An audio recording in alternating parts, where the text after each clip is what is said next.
Hi friends, എല്ലാവർക്കും ചാനലിലേക്ക് സ്വാഗതം. നമ്മൾ ഇന്ന് കാണാൻ പോകുന്നത് 2025 റിലീസായിട്ടുള്ള മിറായി എന്ന തെലുങ്ക് മൂവിയാണ്. തേജസ്വജ് നായകനായെത്തുന്ന ഒരു കിടില ഫാന്റസി മൂവിയാണിത്. മനുഷ്യനെ ദൈവതുല്യനാക്കാൻ കഴിവുള്ള 9 ഗ്രന്ഥങ്ങൾക്ക് വേണ്ടി നന്മയും തിന്മയും നടത്തുന്ന പോരാട്ടത്തിന്റെ കഥയാണ് ഈ മൂവിയിലുള്ളത്. അപ്പൊ കൂടുതൽ വലിച്ചു നീട്ടാതെ നമുക്ക് നേരെ മൂവിയിലേക്ക് പോകാം. മൂവിയുടെ തുടക്കത്തിൽ കലിംഗ യുദ്ധമാണ് കാണിക്കുന്നത്. യുദ്ധത്തിൽ വിജയിക്കാനായെങ്കിലും യുദ്ധക്കെടുതികൾ കണ്ട് അശോക ചക്രവർത്തിക്ക് വളരെയധികം കുറ്റബോധം തോന്നുന്നു. തന്റെ ഉള്ളിലെ ദൈവിക ശക്തി കാരണമാണ് തനിക്കുള്ളിൽ ഇങ്ങനെ ഒരു കുറ്റബോധം തോന്നി തുടങ്ങിയതെന്ന് അശോകൻ തിരിച്ചറിയുന്നു. പക്ഷെ ആ ദൈവിക ശക്തിക്ക് താൻ യോഗ്യനല്ലെന്ന് തോന്നലിൽ അദ്ദേഹം ആ ശക്തികളെ 9 ഗ്രന്ഥങ്ങളിലേക്ക് പകർത്തുന്നു. അതിൽ 8 മഹാസിദ്ധികൾ അടങ്ങുന്ന 8 മഹത് ഗ്രന്ഥങ്ങൾ 8 പോരാളികളെ ഏൽപ്പിക്കുന്നു. അമൂല്യമായ 9ാമത്തെ ഗ്രന്ഥമാകട്ടെ ഭാവി കാലത്തെ ഗണിക്കാൻ കഴിവുള്ള മഹാഋഷിയെ ഏൽപ്പിക്കുന്നു. ആ 9 ഗ്രന്ഥങ്ങളും മനുഷ്യകുലത്തിന് നന്മയ്ക്കായി രഹസ്യമായി ഉപയോഗിക്കണമെന്നും അദ്ദേഹം അവരെ പറഞ്ഞേൽപ്പിക്കുന്നു. 9 പേരും ആ 9 ഗ്രന്ഥങ്ങൾ രഹസ്യമായി കാത്തുസൂക്ഷിക്കുകയും തങ്ങളുടെ തലമുറയ്ക്ക് കൈമാറുകയും ചെയ്തു പോരുന്നു. ഇതിനിടെ പല ദുഷ്ടശക്തികളും ആ ഗ്രന്ഥങ്ങൾ കണ്ടുപിടിക്കാൻ ശ്രമിക്കുന്നെങ്കിലും അവർക്കതിന് കഴിയുന്നില്ല. പിന്നീട് വർഷങ്ങൾക്ക് ശേഷം 2000 ആണ്ടിലെ 9th ബുക്ക് സൂക്ഷിച്ചിരിക്കുന്ന അംബികാശ്രമമാണ് കാണിക്കുന്നത്. പണ്ടത്തെ മഹാഋഷിയുടെ പരമ്പരയായ അംബിക 48 മണിക്കൂറായി ധ്യാനത്തിലിരിക്കുന്നതാണ് കാണിക്കുന്നത്. തന്റെ പൂർവികരെ പോലെ ഭാവി ഗണിക്കാൻ കഴിവുള്ള അംബിക ധ്യാനത്തിൽ നിന്ന് എണീറ്റ ശേഷം ഗ്രന്ഥങ്ങൾ കൈവശമുള്ള 8 പേരെയും വിളിച്ചുകൂട്ടാൻ അറിയിപ്പ് നൽകുന്നു. ഇത് കേട്ടതും ആശ്രമാചാര്യനായ ബൻഷി 8 പോരാളികളുടെ അടുത്തേക്ക് ദൂതയക്കുന്നു. ശേഷം അംബിക താൻ ദർശനത്തിൽ കണ്ട കാര്യങ്ങൾ അവരോട് പറയുന്നു. 9 ഗ്രന്ഥങ്ങൾ സ്വന്തമാക്കാൻ ഒരു ദുഷ്ടശക്തി രൂപപ്പെട്ടിട്ടുണ്ടെന്ന് അംബിക അവരോട് പറയുന്നു. ആദ്യ ഗ്രന്ഥത്തിന് കാവൽക്കാരനായ അംഗമബാലയുടെ തന്ത്രവനത്തിൽ ആരംഭിച്ച് മറ്റ് ഗ്രന്ഥങ്ങളിലിരിക്കുന്ന സ്ഥലങ്ങളിലേക്കും ദുഷ്ടശക്തി വരികയും ഗ്രന്ഥങ്ങൾ സ്വന്തമാക്കുകയും ചെയ്യും. പക്ഷെ സ്വന്തം കഴിവുകളിൽ അമിത വിശ്വാസം ഉണ്ടായിരുന്ന പോരാളികൾ ആരും അംബികയുടെ മുന്നറിയിപ്പ് കാര്യമാക്കി എടുക്കുന്നില്ല. ഞങ്ങളുടെ പക്കലുള്ള ഗ്രന്ഥങ്ങൾക്ക് താന്ത്രിക ശക്തിക്ക് പുറമെ വലിയൊരു സൈന്യത്തിന് കാവലുണ്ടെന്നും അതില്ലാത്തത് നിങ്ങളുടെ കയ്യിലുള്ള അമരഗ്രന്ഥത്തിന് മാത്രമാണെന്നും അവർ അംബികയോട് പറയുന്നു. അങ്ങനെ അഹങ്കാരം കൊണ്ട് അന്ധരായ അവർ അംബികയുടെ വാക്കിന് വില കൊടുക്കാതെ അവിടെ നിന്ന് പോകുന്നു. ഒടുവിൽ ഈ പ്രശ്നത്തിനൊരു പരിഹാരം കാണാനായി അംബിക കൈലാസത്തിലുള്ള അഗസ്ത്യമുനിയെ കാണാൻ തീരുമാനിക്കുന്നു. പക്ഷെ പൂർണ്ണ ഗർഭിണിയായ അംബിക എങ്ങനെ അവിടേക്ക് പോകുമെന്നോർത്ത് ബൻഷി ആകെ ആകുലപ്പെടുന്നു. എന്നാൽ അതിനെ ഒന്നും വകവയ്ക്കാതെ ഏറെ കഷ്ടപ്പാടുകൾ സഹിച്ച് അംബിക കൈലാസത്തിലേക്ക് പോകുന്നു. കഷ്ടപ്പാടുകൾക്കൊടുവിൽ അംബിക അഗസ്ത്യമുനിയെ കണ്ടെത്തുന്നു. അംബിക മുൻകൂട്ടി കണ്ടതല്ല സത്യമാണെന്ന് മുനി അവളോട് പറയുന്നു. മാത്രമല്ല ഈ പ്രശ്നത്തിന് പരിഹാരം ശ്രീരാമൻ ജീവിച്ച ത്രേതായുഗത്തിൽ സൃഷ്ടിക്കപ്പെട്ട മിറായി എന്ന ആയുധമാണെന്നും അദ്ദേഹം അവളോട് പറയുന്നു. ഇത് കേട്ടതും അംബിക ഉടൻ തന്നെ ആ ആയുധം എവിടെയാണുള്ളതെന്ന് മുനിയോട് ചോദിക്കുന്നു. പക്ഷെ അതറിഞ്ഞാലും നിനക്കൊരിക്കലും മിറായിക്കരികിൽ എത്താൻ കഴിയില്ലെന്ന് മുനി മറുപടി പറയുന്നു. അങ്ങനെയെങ്കിൽ മറ്റാർക്കാണ് അതിന് കഴിയുകയെന്ന് അംബിക ചോദിക്കുമ്പോൾ അംബികയുടെ വയറ്റിലുള്ള കുഞ്ഞാണ് മിറായി സ്വന്തമാക്കാനും ദുഷ്ടശക്തിയെ ഇല്ലാതാക്കാനും നിയോഗിക്കപ്പെട്ടിട്ടുള്ളതെന്ന് മുനി മറുപടി പറയുന്നു. പക്ഷെ അങ്ങനെ സംഭവിക്കണമെങ്കിൽ ജനിച്ച ഉടൻ തന്നെ അംബിക കുഞ്ഞിനെ ഉപേക്ഷിക്കണം. അമ്മയുടെ സാന്നിധ്യം അറിയാതെ പ്രകൃതിയാൽ നിരന്തരം പരീക്ഷിക്കപ്പെട്ട് സാഹചര്യങ്ങളോട് പൊരുതി അവൻ കരുത്തു നേടണം. അങ്ങനെയെങ്കിൽ മാത്രമേ അവനെ ലക്ഷ്യം നേടിയെടുക്കാൻ സാധിക്കൂ. ഇത് കേട്ടതും അംബികയ്ക്ക് ഒരുപാട് വേദന തോന്നുന്നു. എങ്കിലും അത് ചെയ്യാൻ അവൾ തയ്യാറാവുന്നു. പ്രസവിച്ച ഉടൻ തന്നെ അംബിക തന്റെ മകനെ വാരണാസിയിലെ ശിവലിംഗത്തിന് മുമ്പിൽ ഉപേക്ഷിക്കുന്നു. ശേഷം തലമുറകളായി കൈമാറി വന്ന അമരഗ്രന്ഥവും കൊണ്ട് അംബിക യാത്രയാവുന്നു. ആരും കണ്ടുപിടിക്കാത്ത വിധം അമരഗ്രന്ഥം ഒരു പ്രത്യേക സ്ഥലത്ത് അവൾ ഒളിപ്പിക്കുന്നു. നെക്സ്റ്റ് സീനിൽ 24 വർഷങ്ങൾക്ക് ശേഷമുള്ള അംബികാശ്രമമാണ് കാണിക്കുന്നത്. ആശ്രമത്തിലുള്ള വിഭ എന്നൊരു പെൺകുട്ടിയെ വിളിച്ച് ബൻഷി ചില ചുമതലകൾ ഏൽപ്പിക്കുന്നത് കാണിക്കുന്നു. അന്നും പോയതിനു ശേഷം അംബിക പിന്നീട് ഒരിക്കലും ആശ്രമത്തിലേക്ക് വന്നിട്ടില്ല. അംബിക മുൻകൂട്ടി പറഞ്ഞതുപോലെ ഒരു നീചശക്തി അശോകന്റെ 6 ഗ്രന്ഥങ്ങളും സ്വന്തമാക്കിയിരിക്കുന്നു. മഹാബീർ എന്നായിരുന്നു അവന്റെ പേര്. 9ാമത്തെ ഗ്രന്ഥത്തിന് അടുത്തെത്തുന്നതിന് മുൻപ് നമുക്ക് അവനെ തടയണമെന്ന് ബൻഷി വിഭയോട് പറയുന്നു. കാരണം ആ 9 ഗ്രന്ഥങ്ങളിലെ ശക്തി ലഭിച്ചാൽ മഹാബീർ ദൈവതുല്യനായി മാറും. മഹാബീറിനെ തടയാനായി അംബികയുടെ മകനെ കണ്ടുപിടിച്ച് കൂട്ടിക്കൊണ്ടുവരണമെന്ന് ബൻഷി വിഭയോട് പറയുന്നു. ഇത്രയും കാര്യങ്ങൾ ബൻഷിയെ പറഞ്ഞേൽപ്പിച്ചിട്ടായിരുന്നു അംബിക അന്ന് പോയത്. നെക്സ്റ്റ് സീനിൽ വിവ അംബികയുടെ മകനെ അന്വേഷിച്ച് വാരണാസിയിലേക്ക് പോകുന്നത് കാണിക്കുന്നു. അംബികയുടെ മകന്റെ പേര് വേദ പ്രജാപതി എന്നാണെന്നും ചെറുപ്പത്തിൽ എപ്പോഴോ അവൻ കൊൽക്കട്ടയിലേക്ക് നാട് വിട്ടെന്നും വിവ മനസ്സിലാക്കുന്നു. അങ്ങനെ പല സ്ഥലങ്ങളിലും അന്വേഷിച്ച് ഹൈദരാബാദിലെ ഒരു സ്ക്രാപ്പ് യാർഡിലാണ് വേദ ഇപ്പോൾ ഉള്ളതെന്ന് വിവ കണ്ടെത്തുന്നു.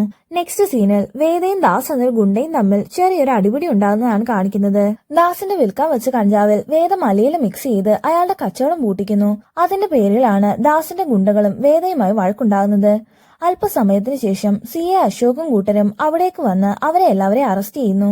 ഈ കാഴ്ച കണ്ടാണ് വിഭ അവിടേക്ക് വരുന്നത്. പോലീസ് അറസ്റ്റ് ചെയ്തുകൊണ്ട് പോകുന്നവരിൽ വേദയും ഉണ്ടെന്ന് മനസ്സിലാക്കിയതും വിഭ നേരെ സ്റ്റേഷനിലേക്ക് പോകുന്നു. കഞ്ചാവ് കേസിനാണ് വേദ ഉൾപ്പെടെ എല്ലാവരെയും അറസ്റ്റ് ചെയ്തതെന്ന് CA അശോക് വിഭയോട് പറയുന്നു. പക്ഷെ അവിടെ ഉണ്ടായിരുന്ന കഞ്ചാവ് മുഴുവൻ വേദ ഓൾറെഡി തീയിട്ട് നശിപ്പിച്ചിരുന്നതുകൊണ്ട് അതിന്റെ തെളിവൊന്നും കണ്ടെത്താൻ പോലീസിന് കഴിഞ്ഞിരുന്നില്ല. പൊതുവെ ഒരു പേടിത്തൊണ്ടനായിരുന്ന അശോകിന് വിവ തന്റെ വാക്സാമർത്ഥ്യം കൊണ്ട് പരാജയപ്പെടുത്തി വേദ ഉൾപ്പെടെ എല്ലാവരെയും റിലീസ് ചെയ്യിപ്പിക്കുന്നു. യാതൊരു പരിചയമില്ലാത്തൊരു പെണ്ണെന്തിനാണ് തങ്ങളെ രക്ഷിച്ചതെന്നോർത്ത് അല്പം കൺഫ്യൂസ് ആകുന്നെങ്കിലും വിബയെ വല്ലി മൈൻഡ് ചെയ്യാതെ വേദ പുറത്തേക്ക് ഇറങ്ങുന്നു. നെക്സ്റ്റ് സീനിൽ വേദയെ അന്വേഷിച്ച് വിബ സ്ക്രാബ് യാർഡിലേക്ക് പോകുന്നത് കാണിക്കുന്നു. സഹായിച്ചതിനുള്ള നന്ദി ചോദിച്ചു വന്നതാണോ എന്ന് വേദ ചോദിക്കുമ്പോൾ താൻ വന്ന കാര്യത്തെക്കുറിച്ച് വിബ വേദയോട് പറയുന്നു. പക്ഷെ അങ്ങും ഇങ്ങും തൊടാതെയുള്ള വിബയുടെ സംസാരം കേട്ട് അവൾ ഏതോ കിളിപോയ കേസായിട്ടാണ് വേദയ്ക്ക് തോന്നുന്നത്. ഈ സമയം വിബയുടെ വേഷത്തിലും ക്രിമിനൽസിനെ അവൾ പുറത്തിറക്കിയതിൽ സംശയം തോന്നുന്ന CI അശോക് അവളെ ഫോളോ ചെയ്യുന്നു. വിബയും വേദയും തമ്മിൽ സംസാരിക്കുന്നത് ക്ലിയർ ആകാത്തതുകൊണ്ട് അവളുടെ ലോഡ്ജ് മുറിയിൽ ഒരു ഓഡിയോ ബഗ് വെക്കാൻ അശോക് അസിസ്റ്റന്റിനോട് പറയുന്നു.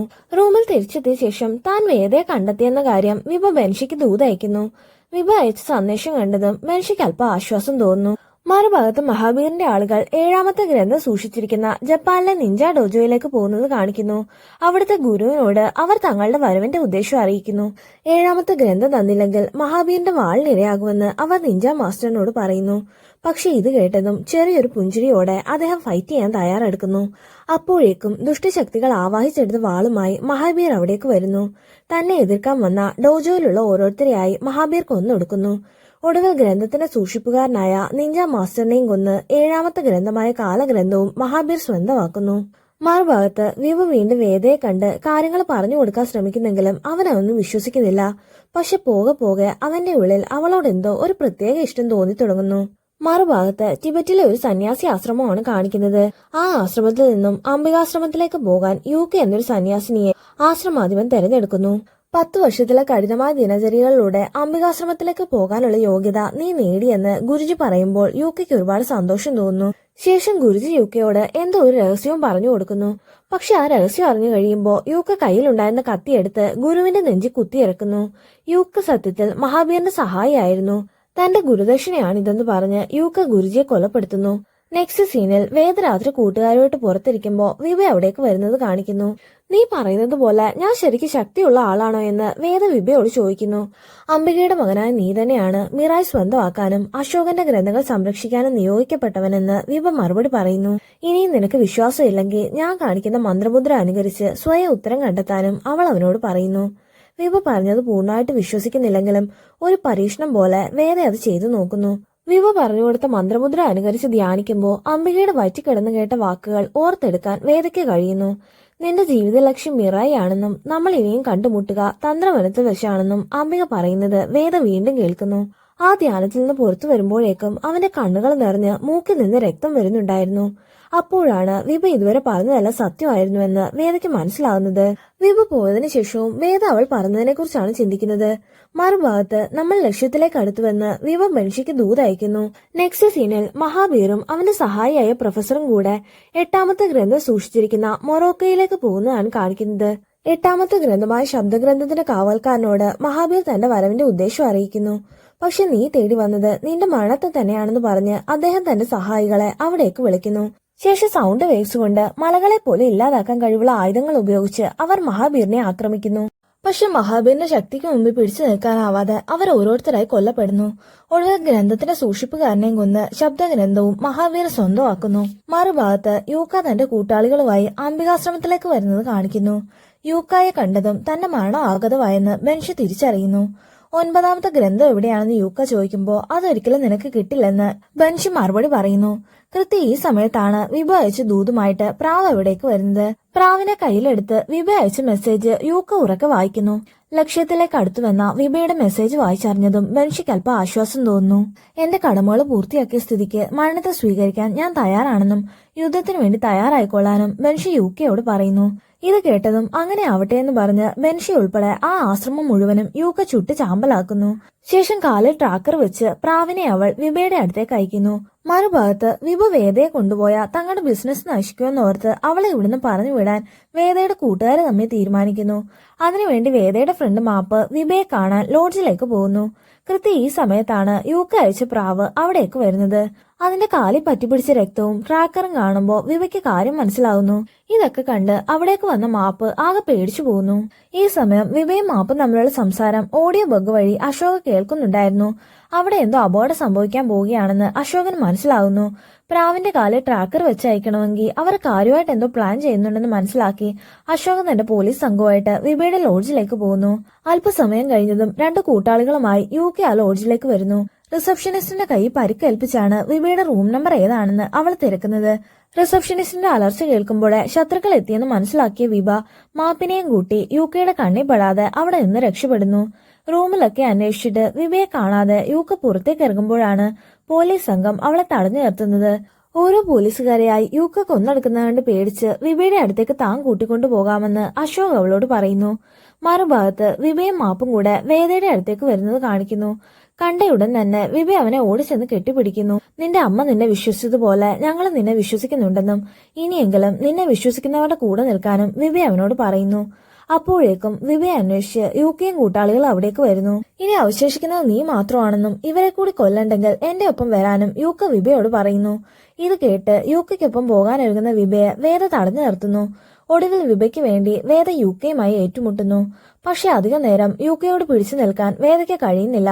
ഒടുവിൽ വേദയെ കൊല്ലാനായി UK തന്റെ ആയുധം ഉയർത്തിയതും വിവ അവളെ തടയുന്നു. 9ാമത്തെ ഗ്രന്ഥം എവിടെയാണെന്ന് എനിക്കറിയാമെന്നും വേദയെ ഉപദ്രവിച്ചാൽ ഞാൻ സ്വയം മരിക്കുമെന്നും പറഞ്ഞ് വിവ ഒരു കത്തിയെടുത്ത് സ്വന്തം കൈത്തണ്ടയിൽ വെക്കുന്നു. ഇത് കേട്ടതും UK വേദയെ വിട്ട് വിവയം കൊണ്ട് അവിടെ നിന്നും പോകുന്നു.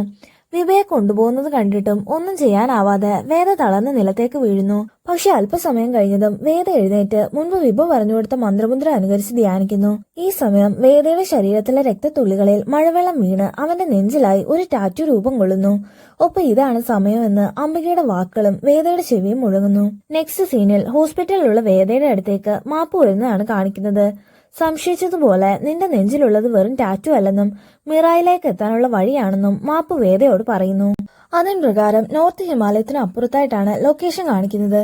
അങ്ങനെയെങ്കിൽ അമ്മയെ വിഭയം കണ്ടെത്തണമെങ്കിൽ ആദ്യം മിറായ്ക്കരികിൽ എത്തണമെന്ന് വേദയ്ക്ക് മനസ്സിലാകുന്നു. ശേഷം തന്റെ മുറിവുകൾ വകവയ്ക്കാതെ വേദ മിറായ്ക്കരികിലേക്ക് പുറപ്പെടുന്നു. ആ യാത്രയിൽ മാപ്പും വേദയുടെ കൂടെ പോകാൻ തീരുമാനിക്കുന്നു. എന്നാൽ ഹിമാലയ മലകളിൽ എത്തിയതും മുന്നോട്ട് നടക്കാൻ പറ്റാതെ ഞാൻ ഇവിടെ വെയിറ്റ് ചെയ്യാമെന്ന് മാപ്പ് വേദയോട് പറയുന്നു. ശേഷം വേദ ഒറ്റയ്ക്ക് കനത്ത മഞ്ഞിലൂടെയുള്ള യാത്ര തുടരുന്നു.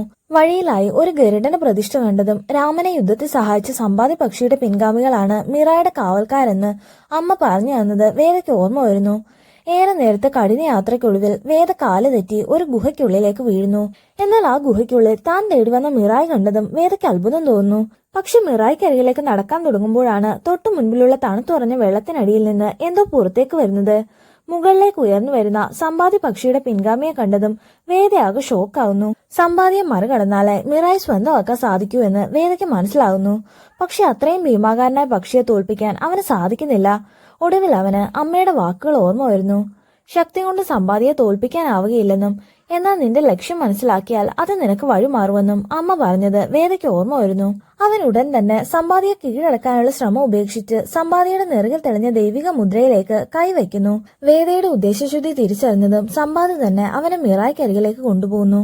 ഒടുവിൽ മിറായി കൈകളിലെത്തിയതും ആ അത്ഭുത ദണ്ഡിന് തിളക്കം വരികയും വേദയുടെ ദേഹത്തുണ്ടായിരുന്ന മുറിവുകൾ സുഖപ്പെടുകയും ചെയ്യുന്നു. മറുഭാഗത്ത് പോലീസിന്റെ സ്പെഷ്യൽ ടാസ്ക് ഫോഴ്സിന്റെ ഹെഡ്ക്വാർട്ടേഴ്സ് ആണ് കാണിക്കുന്നത്. UK 20 പോലീസുകാരെ കൊലപ്പെടുത്തുന്നതിന്റെ വിഷ്വൽസ് കണ്ട ശേഷം മീഡിയ ഇത് അറിയുന്നതിന് മുൻപ് ഇതിന് പിന്നിലുള്ളവരെ കണ്ടെത്തണമെന്ന് സ്പെഷ്യൽ ഫോഴ്സ് തീരുമാനിക്കുന്നു. വിക്രം എന്ന പോലീസ് ഓഫീസറിന്റെ നേതൃത്വത്തിലുള്ള ടീമിലേക്ക് അവർ CA അശോകിനെ ഉൾപ്പെടുത്തുന്നു. മറ്റൊരു ഭാഗത്ത് നയന്ത് ബുക്ക് എവിടെയാണെന്ന് അറിയാനായി UK വിഭയെ ഉപദ്രവിക്കുന്നത് കാണിക്കുന്നു. എത്രയൊക്കെ ഉപദ്രവിച്ചിട്ടും വിഭ ഒന്നും പറയാത്ത സ്ഥിതിക്ക് അവൾ കള്ളം പറഞ്ഞതാണെന്ന് അവർക്ക് മനസ്സിലാകുന്നു.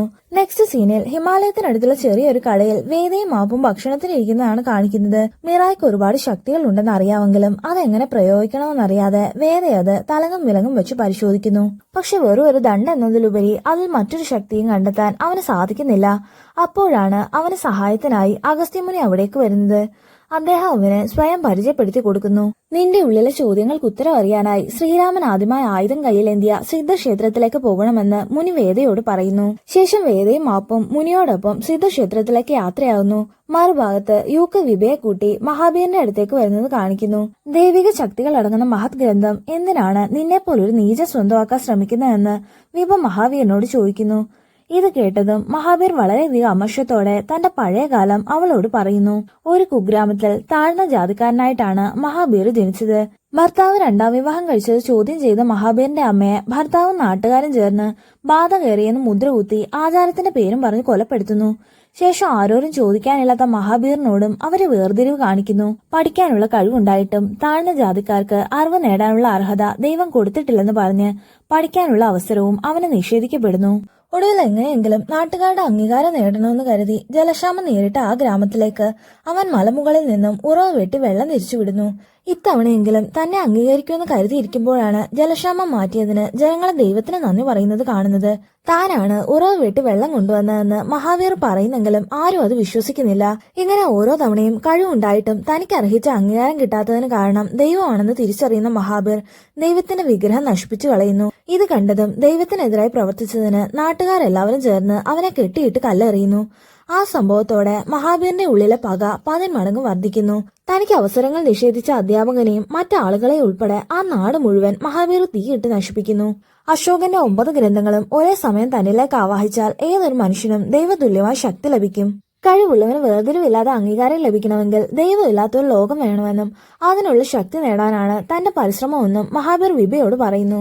പക്ഷെ നിനക്കൊരിക്കൽ അതിന് സാധിക്കില്ലെന്ന് വിഭ മറുപടി പറയുന്നു.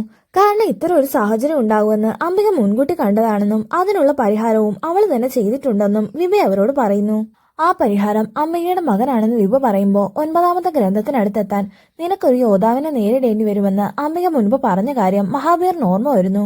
ശേഷം അംബികയുടെ മകനെ കൊണ്ടുവരാനായി ഒരു ശബ്ദായുധവും കൊടുത്ത് മഹാബീർ UK പറഞ്ഞുവിടുന്നു. നെക്സ്റ്റ് സീനിൽ വേദയും കൂട്ടരും സിദ്ധക്ഷേത്രത്തിൽ എത്തുന്നത് കാണിക്കുന്നു. അവിടെ ശ്രീരാമന്റെ വേഷം ധരിച്ച കുട്ടികളെ കാണുമ്പോൾ അഗസ്ത്യ മുനി അവരുടെ കയ്യിൽ നിന്നും ധനുസ് വാങ്ങി പരിശോധിക്കുന്നു. ഈ ആയുധത്തിന് ശക്തി വരണമെങ്കിൽ ഉപയോഗിക്കുന്നതിന് മുമ്പ് ജൈത്രേയ എന്ന മന്ത്രം ഉരുവിട്ടാൽ മതിയെന്ന് അദ്ദേഹം ആ കുട്ടികൾക്ക് പറഞ്ഞു കൊടുക്കുന്നു. അവരുടെ അടുത്തിരിക്കുന്ന വേദയും മുനി പറഞ്ഞത് കേൾക്കുന്നുണ്ടായിരുന്നു. അതിനുശേഷം ആയുധങ്ങൾ പൂജ ചെയ്ത് കൊടുക്കുന്ന ഒരു സ്വാമിയുടെ അടുത്ത് വേദ തന്നെ മിറായി കൊണ്ടുപോകുന്നു. പക്ഷെ ഇതൊന്നും ഇവിടെ പൂജിക്കില്ലെന്ന് പറഞ്ഞ് അദ്ദേഹം അതിന് സമ്മതിക്കുന്നില്ല. വേദ പിന്നെയും മിറായി പൂജിച്ചു തരണമെന്ന് പറഞ്ഞ് നിർബന്ധം പിടിക്കുമ്പോഴാണ് ഒരു കൊച്ചു പെൺകുട്ടി അവിടേക്ക് വരുന്നത്. ഇവിടെ അടുത്ത് രാമൻ ധ്യാനം ചെയ്തിട്ടുള്ള ഒരു മന്ദിരം ഉണ്ടെന്നും ഈ ആയുധം അവിടെ കൊണ്ടുവച്ചാൽ അനുഗ്രഹം കിട്ടുമെന്നും ആ പെൺകുട്ടി വേദയോട് പറയുന്നു. ഇതേ സമയം തന്നെ പൂജാരി അമ്പലമണി മുഴക്കിയത് കേട്ടതും ആ കുട്ടി പറഞ്ഞതുപോലെ തന്നെ ചെയ്യാൻ വേദ തീരുമാനിക്കുന്നു. അഗസ്ത്യ മുനിയുടെ അനുവാദവും വാങ്ങി വേദയും മാപ്പും കൂടെ ആ മന്ദിരത്തിലേക്ക് പോകുന്നു. തീർത്തും വിജനമായ ആ സ്ഥലത്ത് ഒരു കള്ളുകൂടിയം മാത്രമാണ് ഉണ്ടായിരുന്നത്. തങ്ങൾ അന്വേഷിച്ച സ്ഥലം ഇത് തന്നെയാണോ എന്ന് അവർ ആ കള്ളുകൂടിയനോട് ചോദിക്കുമ്പോഴേക്കും വിഭയം കൊണ്ട് UK ആളുകളും അവിടേക്ക് വരുന്നു. UKയുടെ ആളുകൾ വേദയെ ആക്രമിക്കുന്നതിനൊപ്പം 9th ബുക്ക് എവിടെയാണെന്ന് ചോദിച്ച് UK വിഭയുടെ കൈ മുറിക്കുന്നു. മിറായി കയ്യിലുണ്ടെങ്കിലും ഒരു ദണ്ട് എന്നതിലുപരി അതുകൊണ്ട് എതിരാളികളെ നേരിടാൻ വേദയ്ക്ക് സാധിക്കുന്നില്ല. അല്പനേരത്തിനൊടുവിൽ അവരോട് പിടിച്ചു നിൽക്കാനാവാതെ വേദ നിലത്തേക്ക് വീഴുന്നു. അങ്ങനെ മറ്റുള്ളവർ വേദയുടെ പരാജയം ഉറപ്പിച്ച സമയത്താണ് അടി കിട്ടിയപ്പോൾ ദൂരേക്ക് തെറിച്ചുപോയ മിറായി വേദയുടെ അടുത്തേക്ക് തിരിച്ചെത്തുന്നത്. നിന്റെ മനസ്സ് തിരിച്ചറിയുമ്പോൾ മിറായി അത്ഭുതങ്ങൾ പ്രവർത്തിക്കുമെന്ന് അഗസ്ത്യ മുനി പറഞ്ഞത് വേദയ്ക്ക് ഓർമ്മ വരുന്നു. അവൻ ആ ദണ്ട് മുറുകെ പിടിച്ച് എന്റെ അമ്മയുടെ ലക്ഷ്യം ഞാൻ നിറവേറ്റുമെന്ന് വാക്കു കൊടുക്കുന്നു. ശേഷം ജൈത്രേയ എന്ന നാമം ഉരുവിട്ട് മിറായി ഉപയോഗിക്കുമ്പോൾ അതിൽ നിന്നും പ്രവഹിക്കുന്ന ശക്തിയാൽ എതിരാളികൾ ദൂരേക്ക് തെറിച്ചു പോകുന്നു. പഞ്ചഭൂതങ്ങളെ പോലും വരുതിയിലാക്കാനാവുന്ന ആ ആയുധം കൊണ്ട് എതിരാളികളെ ഓരോരുത്തരെയായി അവൻ ഇല്ലാതാക്കുന്നു. ഏറ്റവും ഒടുവിൽ വേദയെ പരാജയപ്പെടുത്താനായി UK അവന് നേരെ ശബ്ദായുധം ഉപയോഗിക്കുന്നെങ്കിലും അതിനെ നശിപ്പിച്ചുകൊണ്ട് വേദ UK ഇല്ലാതാക്കുന്നു. പക്ഷെ അപ്പോഴേക്കും മുറിവിലൂടെ രക്തം വാർന്ന് വിഭ ബോധം കെട്ട് വീഴുന്നു. പക്ഷെ യാദൃശ്ചികമായി അവളുടെ കൈകളിലേക്ക് വീണ മിറായിൽ മുറുകെ പിടിച്ചതും അവളുടെ മുറിവുടങ്ങി അവൾ വീണ്ടും പഴയ പോലെ ആവുന്നു. നമ്മുടെ ചിന്തകൾ നല്ലതാണെങ്കിൽ മിറായി നമുക്ക് തുണയായിരിക്കുമെന്ന് വേദ വിഭയോട് പറയുന്നു. അപ്പോഴേക്കും അഗസ്ത്യമുനി അവിടെങ്ങും കാണാനില്ലെന്ന് മാപ്പ് വന്ന് വേദയോട് പറയുന്നു. താൻ സ്വന്തം ശക്തി തിരിച്ചറിഞ്ഞതുകൊണ്ടാണ് മുനി മടങ്ങിപ്പോയതെന്ന് വേദയ്ക്ക് മനസ്സിലാകുന്നു. ഇനി ഞാൻ പോകേണ്ടത് തന്ത്രവനത്തിലേക്കാണെന്ന് വേദ വിഭയോട് പറയുന്നു. കാരണം നമ്മൾ തന്ത്രവനത്തിൽ വെച്ച് കാണുമെന്നാണ് അംബിക അവനോട് പറഞ്ഞിരുന്നത്. തന്ത്രവനത്തിലായിരുന്നു അശോകന്റെ ആദ്യത്തെ ഗ്രന്ഥം സൂക്ഷിച്ചിരുന്നത്. തന്ത്രവനം ഉള്ളത് അമാഖി എന്ന ദ്വീപിലാണെന്നും നമുക്കാദ്യം അവിടേക്ക് പോകാമെന്നും വിഭ വേദയോട് പറയുന്നു. ശേഷം വേദയും വിഭയും മാപ്പും കൂടെ അമാഖിയിലേക്ക് പോകുന്നു. മറുഭാഗത്ത് വേദയുടെ സുഹൃത്തിനെ ഉപേക്ഷിച്ച് ലൊക്കേഷൻ മനസ്സിലാക്കിയ വിക്രവും ടീമും അമാഖിയിലേക്ക് പുറപ്പെടുന്നു. ഇതേ സമയം മഹാബീറും ആളുകളും കൂടെ സിദ്ധക്ഷേത്രത്തിനടുത്തുള്ള മന്ദിരത്തിൽ വരുന്നത് കാണിക്കുന്നു. അവിടെ ഉണ്ടായിരുന്ന കള്ളുകൂടിയനോട് ചോദിച്ച് അവിടെ നടന്ന സംഭവങ്ങളൊക്കെ അവർ മനസ്സിലാക്കിയെടുക്കുന്നു. കൂടാതെ വേദയും കൂട്ടരും തന്ത്രവനത്തിലേക്കാണ് പോയിരിക്കുന്നതെന്നും അവർക്ക് മനസ്സിലാകുന്നു. നെക്സ്റ്റ് സീനിൽ ഒരു നീണ്ട യാത്രയ്ക്ക് ശേഷം വേദയും കൂട്ടരും അമാഖിയിൽ എത്തിച്ചേരുന്നത് കാണിക്കുന്നു. ഒരു വലിയ ആൾക്കൂട്ടത്തിന് നടുവിൽ നിൽക്കുന്ന അങ്കമ്മമാലിയെ വിഭ വേദയ്ക്ക് കാണിച്ചു കൊടുക്കുന്നു. തന്ത്രവനത്തിലെ നേതാവായ അങ്കമവാലിയാണ് ഒന്നാമത്തെ ഗ്രന്ഥം സൂക്ഷിച്ചിരുന്നത്. ഇത്രയും വലിയ ആൾക്കൂട്ടം ഭേദിച്ച് അദ്ദേഹത്തിന്റെ അടുത്തേക്ക് പോകാൻ കഴിയില്ലെന്ന് വിവ വേദയോട് പറയുന്നു. പക്ഷെ അത് വകവെക്കാതെ മിറായി ഉപയോഗിച്ച് വേദ അങ്കമവാലിയുടെ അടുത്തെത്തുന്നു. വേദയുടെ കയ്യിലും മിറായി കണ്ടതും ഒറ്റ നോട്ടത്തിൽ തന്നെ അദ്ദേഹത്തിന് കാര്യം മനസ്സിലാവുന്നു. അംബികയുടെ തീരുമാനത്താലാണ് വേദ ഇവിടെ വന്നതെന്ന് മനസ്സിലാക്കി അങ്കമവാലി അവരെ ഒരു പ്രത്യേക സ്ഥലത്തേക്ക് കൂട്ടിക്കൊണ്ടു പോകുന്നു. അപ്പോഴേക്കും വേദയെ ട്രേസ് ചെയ്ത് വിക്രം കൂട്ടരും അവിടേക്ക് വന്ന് അവരെ ഫോളോ ചെയ്യുന്നു. ആരോ തങ്ങളെ രഹസ്യമായി ഫോളോ ചെയ്യുന്നുണ്ടെന്ന് മനസ്സിലാക്കി താന്ത്രിക ശക്തിയാൽ അങ്കമവാലി അവരെ കാട്ടിലേക്ക് വഴിതിരിച്ചു വിടുന്നു. ശേഷം അദ്ദേഹം വേദയും കൂട്ടരെയും തന്ത്രവനത്തിലേക്ക് കൂട്ടിക്കൊണ്ടു പോകുന്നു. അവിടെയുള്ള ഓരോ ആളുകളും വേദയെ കണ്ട് ഭയഭക്തി ബഹുമാനത്തോടെ കൈകൾ കൂപ്പുന്നു. പക്ഷെ അവിടെ എവിടെയും അമ്മയെ കാണാത്തതുകൊണ്ട് തന്റെ അമ്മ എവിടെയെന്ന് വേദ അങ്കമവാലിയോട് ചോദിക്കുന്നു. അതിന്റെ മറുപടിയായി അദ്ദേഹം ചെറിയൊരു ഫ്ലാഷ് ബാക്ക് സ്റ്റോറി അവരോട് പറയുന്നു. ഒരിക്കൽ ഒരു ഗ്രാമം മുഴുവൻ കത്തി നശിക്കുന്നത് കണ്ട് അവിടേക്ക് ചെന്ന അങ്കമവാലി അപകടത്തിൽ നിന്ന് രക്ഷപ്പെട്ട കുട്ടിയോട് കാര്യം എന്താണെന്ന് ചോദിക്കുന്നു. ബാക്കിയുള്ള എല്ലാവരും തീയിൽ മരിച്ചുപോയെന്നും താൻ മാത്രമാണ് രക്ഷപ്പെട്ടതെന്നും ആ കുട്ടി അങ്കമവാലിയോട് പറയുന്നു. ആ കുട്ടി സത്യത്തിൽ മറ്റാരും ആയിരുന്നില്ല. സ്വന്തം നാട് മുഴുവൻ തീയിട്ട് നശിപ്പിച്ച മഹാവീർ ആയിരുന്നു അത്. എന്നാൽ അവന്റെ കാപട്യം തിരിച്ചറിയാതെ അങ്കമവാലി അവനെ തന്ത്രവനത്തിലേക്ക് കൂട്ടിക്കൊണ്ടുപോകുന്നു. മഹാവീറിന്റെ ജാതിയോ കുലവോ ഒന്നും ചോദിക്കാതെ തന്നെ അദ്ദേഹം അവനെ സ്വന്തം മകൻ സുബാഹുവിനൊപ്പം വളർത്തുന്നു. താന്ത്രിക വിദ്യകൾ പഠിക്കാൻ അവനും ആഗ്രഹമുണ്ടെന്ന് മനസ്സിലാക്കി അദ്ദേഹം അവന് വിദ്യയും പറഞ്ഞു കൊടുക്കുന്നു. അങ്ങനെ 7 വർഷം സുബാഹുവിനൊപ്പം മഹാബീറും വിദ്യ അഭ്യസിക്കുന്നു. തന്ത്രവിദ്യയിലെ അവന്റെ പ്രാവീണ്യം കണ്ട് അങ്കമവാലിക്ക് ഒരുപാട് അഭിമാനം തോന്നുന്നു. അങ്ങനെ ഇരിക്കെ അവരിലൊരാളെ തന്റെ പിൻഗാമിയും താന്ത്രിക ഗ്രന്ഥത്തിന്റെ സംരക്ഷകനുമാക്കാൻ അദ്ദേഹം തീരുമാനിക്കുന്നു. അതിനുവേണ്ടി അദ്ദേഹം ഒരു മത്സരവും സംഘടിപ്പിക്കുന്നു. പക്ഷെ മത്സരത്തിൽ മഹാവീറിന്റെ അമിത ആവേശവും കോപവും കണ്ട് അങ്കമവാലി അവനെ തെരഞ്ഞെടുക്കാതെ കൃത്യമായി വിദ്യ പ്രയോഗിച്ച സുബാഹുവിനെ തെരഞ്ഞെടുക്കുന്നു. എന്നാൽ താനേറെ ആഗ്രഹിച്ച താന്ത്രിക ഗ്രന്ഥത്തിന്റെ അവകാശം സുബാഹു നേടിയെടുത്തത് മഹാവീറിന് തീരെ ഇഷ്ടപ്പെടുന്നില്ല. എങ്ങനെ അതിന് പ്രതികാരം ചെയ്യുമെന്നോർത്ത് ഒടുവിൽ അവൻ ഒരു വഴി കണ്ടെത്തുന്നു. ദുഷ്ടശക്തികളെ ആവാഹിച്ച് കങ്കണം ഉണ്ടാക്കി അങ്കമവാലി തന്നയച്ചതാണെന്ന് പറഞ്ഞ് ഗ്രാമത്തിലുള്ള ആളുകളുടെ കയ്യിൽ അവൻ കെട്ടിക്കൊടുക്കുന്നു. കുറച്ചു ദിവസങ്ങൾക്ക് ശേഷം ഇത് തിരിച്ചറിഞ്ഞ അങ്കമവാലി മഹാവീറിനെ ചോദ്യം ചെയ്യുന്നതിന് മുന്നേ സുബാഹുവിന്റെ മൃതശരീരം അവൻ അദ്ദേഹത്തിന് മുൻപിൽ ഇട്ടുകൊടുക്കുന്നു. ശേഷം അങ്കമവാലിയെ ബന്ധിച്ച് അത് തടയാൻ വന്ന ഗ്രാമവാസികളെയും മഹാബീർ ബന്ധനസ്ഥരാക്കുന്നു. ഗ്രാമീണന്റെ കൈകളിൽ ഇട്ടുകൊടുത്ത ദുഷ്ടശക്തിയുള്ള കങ്കണം ഉപയോഗിച്ചാണ് മഹാബീർ അവരെ കീഴടക്കുന്നത്. 1 മണിക്കൂറിനുള്ളിൽ ചോരയും നീരും വറ്റി ഇവരെല്ലാം ശിലകളായി മാറുമെന്ന് മഹാബീർ അങ്കമവാലിയോട് പറയുന്നു. മാത്രമല്ല എന്റെ കഴിവുകളെ അംഗീകരിക്കാഞ്ഞതിന് പണ്ട് എന്റെ ഗ്രാമത്തെ മുഴുവൻ തീയിട്ട് കൊന്നത് ഞാൻ തന്നെയാണെന്നും മഹാബീർ അദ്ദേഹത്തോട് പറയുന്നു. അന്ന് എന്റെ ഗ്രാമം നശിക്കുന്നത് നോക്കിയെന്ന പോലെ ഇവരുടെ മരണം എനിക്ക് കാണണമെന്നും മഹാബീർ പറയുന്നു. പക്ഷെ ഇത് കേട്ടതും അങ്കമവാലി ആകെ തകർന്നു പോകുന്നു. കാലഭൂതി എന്നൊരു മന്ത്രമാണ് മഹാബീർ തന്ത്രവനത്തിലെ ആളുകളുടെ മേൽ പ്രയോഗിച്ചത്. ഇത്തരത്തിൽ ഒടുങ്ങാനാവും തങ്ങളുടെ വിധിയെന്നോർത്ത് വിഷമിച്ചു നിൽക്കുമ്പോഴാണ് അംബിക അവിടേക്ക് വരുന്നത്. ഇക്കാര്യങ്ങളൊക്കെ മുൻകൂട്ടി ദർശിച്ചതിനാൽ അവിടേക്ക് വരുമ്പോഴേ അംബികയ്ക്കെല്ലാം മനസ്സിലാവുന്നു. കാലഭൂതിയിൽ നിന്ന് ജനങ്ങളെ മോചിപ്പിക്കാനായി ദുഷ്ടശക്തി പ്രയോഗിച്ച കങ്കണത്തിൽ ഒന്നെടുത്ത് അവൾ അന്തർദാനക്രിയ ചെയ്യുന്നു. പക്ഷെ അന്തർദാനക്രിയ ചെയ്താൽ അതിൽ നിന്ന് പ്രവാഹിക്കുന്ന അഗ്നിയാൽ പ്രയോഗിക്കുന്ന ആള് തന്നെ ഒരു അഗ്നി ഉണ്ടായിട്ട് മാറും. എങ്കിലും ജനങ്ങളെ രക്ഷിക്കാൻ സ്വന്തം ജീവൻ ബലി കൊടുക്കാൻ അംബിക തീരുമാനിക്കുന്നു. അംബിക ആ കർമ്മം ചെയ്യുന്നതിനിടെ മഹാവീർ പലതവണ അത് തടസ്സപ്പെടുത്താൻ നോക്കുന്നെങ്കിലും അവൻ അതിന് കഴിയുന്നില്ല. ഒടുവിൽ അംബികയുടെ ശക്തിയെ തനിക്ക് മറികടക്കാനാവില്ലെന്ന് മഹാവീറിന് മനസ്സിലാകുന്നു. പക്ഷെ 9 ഗ്രന്ഥങ്ങൾ സ്വന്തമാക്കി ഞാൻ ഒരിക്കൽ ഇവിടേക്ക് നിന്ന് തിരിച്ചു വരുമെന്ന് മഹാവീർ അവരെ വെല്ലുവിളിക്കുന്നു. പക്ഷെ നിനക്കൊരിക്കലും 9ാമത്തെ ഗ്രന്ഥം സ്വന്തമാക്കാനാവില്ലെന്നും ഒരു വലിയ ശക്തി നിനക്കും ആ ഗ്രന്ഥത്തിനും ഇടയിൽ തടസ്സമായി ഉണ്ടാകുമെന്നും അംബിക അവനോട് പറയുന്നു. എന്നാൽ അതൊന്നും കാര്യമാക്കാതെ 1ാമത്തെ ഗ്രന്ഥവുമായി മഹാബീർ അവിടെ നിന്ന് നടന്നു പോകുന്നു.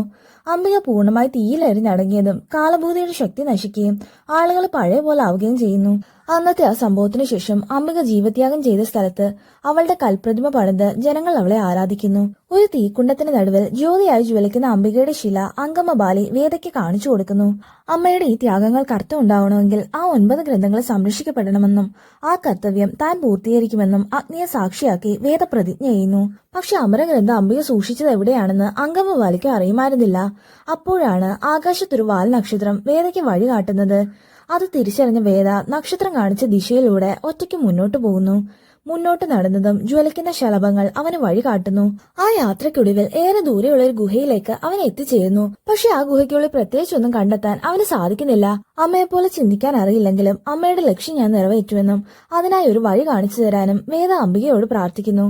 അപ്പോഴേക്കും താഴെ കിടന്നൊരു പേരാലില മുകളിലേക്ക് ഉയർന്ന് അവനെ മുന്നോട്ട് നയിക്കുന്നു. മന്ത്രശക്തിയാൽ മറയ്ക്കപ്പെട്ട ഒരു സ്ഥലത്തേക്കാണ് അത് അവനെ കൊണ്ടുപോകുന്നത്. വേദ അവിടേക്ക് കടക്കുമ്പോൾ അവന് തൊട്ടു പിന്നിലായി അംബികയുടെ നിഴൽ നമ്മളെ കാണിക്കുന്നു. ഏതോ ഒരു പ്രേരണയാൽ വേദ തിരിഞ്ഞു നോക്കുമ്പോഴേക്കും ആ നിഴൽ പൂർണ്ണമായും മാഞ്ഞു പോകുന്നു. ശേഷം വേദ അമരഗ്രന്ഥവുമായി അങ്കമ്മബാലയുടെ അടുത്തേക്ക് പോകുന്നു. തന്ത്രവനത്തിനുമേൽ പ്രയോഗിച്ച കാലബൂതി മഹാവീർ ഇപ്പോ കുംഭമേളയിൽ പങ്കെടുക്കുന്ന ജനത്തിനു മേലെ പ്രയോഗിക്കാൻ പോവുകയാണെന്ന് അദ്ദേഹം വേദയോട് പറയുന്നു. മാത്രമല്ല, അമരഗ്രന്ഥം നീ സ്വന്തമാക്കിയ സ്ഥിതിക്ക് അവൻ ഉറപ്പായിട്ടും നിന്നെ തേടി വരുമെന്നും അദ്ദേഹം അവനോട് പറയുന്നു. സ്വന്തം ജീവൻ കൊടുത്തും ലക്ഷ്യം നിറവേറ്റുമെന്ന് വേദ അദ്ദേഹത്തിന് വാക്ക് നൽകുന്നു. മറുഭാഗത്ത് കുംഭമേളയിൽ പങ്കെടുക്കുന്ന ജനങ്ങൾ എല്ലാവരും മഹാവീറിന്റെ കങ്കണം ധരിച്ച് നദിയിലേക്ക് ഇറങ്ങുന്നത് കാണിക്കുന്നു. നെക്സ്റ്റ് സീനിൽ വേദയും കൂട്ടരും കുംഭമേള നടക്കുന്നിടത്തേക്ക് പോകാൻ കാമാക്യ റെയിൽവേ സ്റ്റേഷനിൽ വന്നിരിക്കുന്നതാണ് കാണിക്കുന്നത്. അപ്പോഴേക്ക് CCTV വിഷ്വൽസിലൂടെ അവരെ ഐഡന്റിഫൈ ചെയ്ത് വിക്രവും ടീമും അവിടേക്ക് വരുന്നു. നടന്ന മരണങ്ങൾക്കെല്ലാം പിന്നിൽ വേദയാണെന്ന് സംശയിച്ച് അവനെയും കൂട്ടുകാരെ അറസ്റ്റ് ചെയ്യുന്നു. ഒപ്പം മിറായും അമരഗ്രന്ഥവും അവർ കസ്റ്റഡിയിലെടുക്കുന്നു. ട്രെയിനിന്റെ ഓപ്പൺ ബോഗിയിലാണ് പോലീസ് അവരെയും കൊണ്ട് നാട്ടിലേക്ക് പോകുന്നത്. വേദയെ മോചിപ്പിച്ചില്ലെങ്കിൽ കാര്യങ്ങൾ അപകടത്തിലാകുമെന്ന് വേദയുടെ കൂട്ടുകാരും മുന്നറിയിപ്പ് നൽകുന്നെങ്കിലും വിക്രം അത് മൈൻഡ് ചെയ്യുന്നില്ല. മറുഭാഗത്ത് കുംഭമേളയിൽ പങ്കെടുക്കുന്ന ആളുകളുടെ മേൽ മഹാവീർ കാലബൂതി പ്രയോഗിക്കുന്നതാണ് കാണിക്കുന്നത്. ശേഷം മഹാവീറിന്റെ ആളുകൾ വേദ സഞ്ചരിക്കുന്ന ട്രെയിനിലേക്ക് വന്ന് അവരെ ആക്രമിക്കാൻ തുടങ്ങുന്നു. തങ്ങളെക്കൊണ്ട് അവരെ അധിക നേരം പിടിച്ചു നിർത്താനാവില്ലെന്ന് മനസ്സിലായതും വിക്രം തന്നെ വേദയുടെ കയ്യിലെ വിലങ്ങ് അഴിച്ചു കൊടുക്കുന്നു. ശേഷം അവരെല്ലാവരും ഒരുമിച്ച് മഹാവീറിന്റെ ആളുകളുമായിട്ട് ഏറ്റുമുട്ടുന്നു. പക്ഷെ അപ്പോഴാണ് ട്രെയിനിൽ ലോക്കോ പൈലറ്റ് ഇല്ലെന്നും അപകടത്തിലേക്കാണ് തങ്ങൾ പോയിക്കൊണ്ടിരിക്കുന്നതെന്നും വേദയ്ക്ക് മനസ്സിലാകുന്നത്. ഇതേ സമയം കുറച്ചകലെയായി അവരെയും കാത്തു നിൽക്കുന്ന മഹാവീർ ആകട്ടെ സൗണ്ട് വെപ്പൺ ഉപയോഗിച്ച് പാളത്തിന്റെ കുറച്ചു ഭാഗം തകർത്തു കളയുന്നു. പക്ഷെ ഭാഗ്യവശാൽ മിറായി ഉപയോഗിച്ച് തകർന്ന പാളത്തിന് തൊട്ടു മുന്നേ വേദ ട്രെയിൻ സ്റ്റോപ്പ് ചെയ്യുന്നു. അങ്ങനെ അതിലുണ്ടായിരുന്ന മുഴുവൻ ആളുകളെ അവൻ രക്ഷിക്കുന്നു. പക്ഷെ അപ്പോഴേക്കും മഹാവീർ അവിടേക്ക് വന്ന് വേദയുമായി ഏറ്റുമുട്ടുന്നു. പോരാട്ടത്തിനിടെ മഹാവീർ വേദയെ പാലത്തിൽ നിന്ന് തള്ളി താഴേക്ക് ഇടുന്നെങ്കിലും കൃത്യസമയത്ത് സമ്പാദിപക്ഷി വന്ന് അവനെ രക്ഷിക്കുന്നു. അപ്പോഴേക്കും വിഭയുടെ കയ്യിലുണ്ടായിരുന്ന അമരഗ്രന്ഥം മഹാവീർ സ്വന്തമാക്കുകയും തന്റെ ഉള്ളിൽ ഒളിപ്പിച്ചിരുന്ന മറ്റ് 8 ഗ്രന്ഥങ്ങൾ കൂടെ പുറത്തേക്കെടുക്കുകയും ചെയ്യുന്നു. ആ 9 ഗ്രന്ഥങ്ങൾ ഒരുമിച്ചുണ്ടെങ്കിൽ മാത്രമേ അമരത്വം നേടാനും ദൈവതുല്യനാകാനും സാധിക്കൂ. മഹാവീർ അതിനുവേണ്ടിയുള്ള കർമ്മങ്ങൾ ചെയ്യുമ്പോൾ മിറായി ഉപയോഗിച്ച് വേദ അത് തടയാൻ ശ്രമിക്കുന്നെങ്കിലും അവൻ അതിന് കഴിയുന്നില്ല. 9 ഗ്രന്ഥങ്ങൾ തന്നിലേക്ക് ആവാഹിച്ച് മഹാവീർ വേദയെ ദൂരേക്ക് വലിച്ചെറിയുന്നു. മഹാവീറിനെ എങ്ങനെ തടയുമെന്ന് ആലോചിക്കുമ്പോഴാണ് അങ്കമ്മബാലി കാലബൂതി തടയാൻ തന്നെ ഏൽപ്പിച്ച മഹാവീറിന്റെ കങ്കണത്തെക്കുറിച്ച് വേദയ്ക്ക് ഓർമ്മ വരുന്നത്. അംബിക അന്ന് ചെയ്തതുപോലെ അന്തർധാനം ചെയ്ത് കാലബൂതി തടയാൻ വേദയെ ശ്രമിക്കുന്നു. പക്ഷെ തീ അവന്റെ ശരീരത്തിലേക്ക് കൂടുതൽ പടരുന്നതിന് മുന്നേ മഴ പെയ്ത് ആ തീ അണച്ചു കളയുന്നു. അപ്പോഴേക്കും മിറായ് തനിയെ വേദയുടെ കൈകളിലേക്ക് വന്നു ചേരുന്നു. ഈ സമയം മിറായ് ശക്തിയുള്ളൊരു ദണ്ഡ് മാത്രമല്ലെന്നും അത് ശ്രീരാമൻ കൈകളിലേന്തിയ ഗോദണ്ഡമാണെന്നും നമുക്ക് കാണിച്ചു തരുന്നു. ആ ദണ്ഡ് വേദയുടെ കൈകളിലെത്തിയതും അത് ഗോദണ്ഡമായി രൂപാന്തരപ്പെടുന്നു. ആ ധനുസ് കൈകളിലേന്തി വേദ അമ്പ് തൊടുക്കുമ്പോൾ മഹാവീർ ഇല്ലാതാവുന്നതിനൊപ്പം അവന്റെ കാലബൂതിയുടെ ശക്തിയും ഇല്ലാതെയാവുന്നു. ഇത്തരത്തിൽ മഹാവീറിന്റെ ദുഷ്ടശക്തിയെ വേദ ഇല്ലാതാക്കുന്ന ഹാപ്പി എൻഡിങ്ങോടെയാണ് മൂവി അവസാനിക്കുന്നത്. അപ്പൊ ഫ്രണ്ട്സ്, എല്ലാവർക്കും ഈ മൂവി ഇഷ്ടപ്പെട്ടെന്ന് കരുതുന്നു. ഇഷ്ടപ്പെട്ടെങ്കിൽ തീർച്ചയായിട്ടും ലൈക്ക് ചെയ്ത് സബ്സ്ക്രൈബ് ചെയ്തും ചാനൽ ഒന്ന് സപ്പോർട്ട് ചെയ്യുക. കൂടാതെ ഇതിനെക്കുറിച്ചുള്ള നിങ്ങളുടെ സത്യസന്ധമായ അഭിപ്രായങ്ങൾ കമന്റ്സിലൂടെ അറിയിക്കുക. മറ്റൊരു വീഡിയോ ആയിട്ട് നമുക്ക് വീണ്ടും കാണാം.